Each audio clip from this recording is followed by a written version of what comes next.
Սիրելի հայրենակիցներ, Հայաստանում, Արցախում և Սփյուռքում բոլորս այս օրերին մեծ ցավ ենք ապրում, բոլորս այս օրերին ունենք անհանգստություններ, թե տեղի ունեցածի հետ կապված, թե ապագայի տեսլական իմաստով, և մենք պետք է ամուր լինենք, ուժեղ լինենք և այս բարդ իրավիճակում հասկանանք ինչպիսի քաղաքական գործիքակազմ ունենք և ինչ քայլեր պետք է ձեռնարկենք,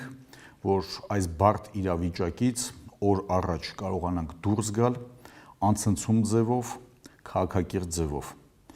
Մենք առիթներ ունեցել ենք խոսելու և դատապարտելու բոլոր տեսակի բռնությունները, ոտնձգությունները, այդ թվում առանձնահատուկ ուզում եմ շեշտել Արարատ Միրզոյանի ազգային ժողովի նախագահի նկատմամբ այդ բռնի, ուժի փորձերը և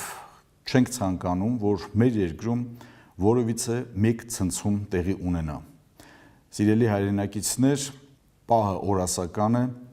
գործել պետք է չափազանց զգուշավոր, միևնույն ժամանակ շռադատված, որպեսզի անդառնալի գործողություններ տեղի չունենան։ Այսօրվա իշխանությունները պետք է գիտակցեն, որ այլևս նրանք իրենց անբարեխիղճ քաղաքականության, անպտուղ քաղաքականության, ձախողումներով և բացթողումներով երկիրը բերե հասցրել են մի իրավիճակի, որ այլևս անթույլատրելի է ներկայիս կառավարության Նիկոլ Փաշինյանի գլխավորությամբ գործունեությանը։ Մենք շատ լավ հասկանում ենք, որ առաջիկայում տեղի են ունենալու դիվանագիտական հարթակում քայլեր և գործողություններ,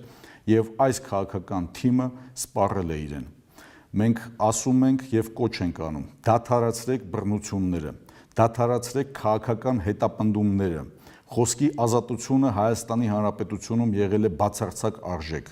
Գիտակցեք պահի լրջությունը և անցնցում հեռացման քայլերի և գործողությունների մասին հայտարարեք։ Ոչ թե ձեր ձևակերպումներով ավելի սրացրեք Հայաստանի Հանրապետությունում այլևս առկա այս մթնոլորտին։ Սիրելի հայրենակիցներ,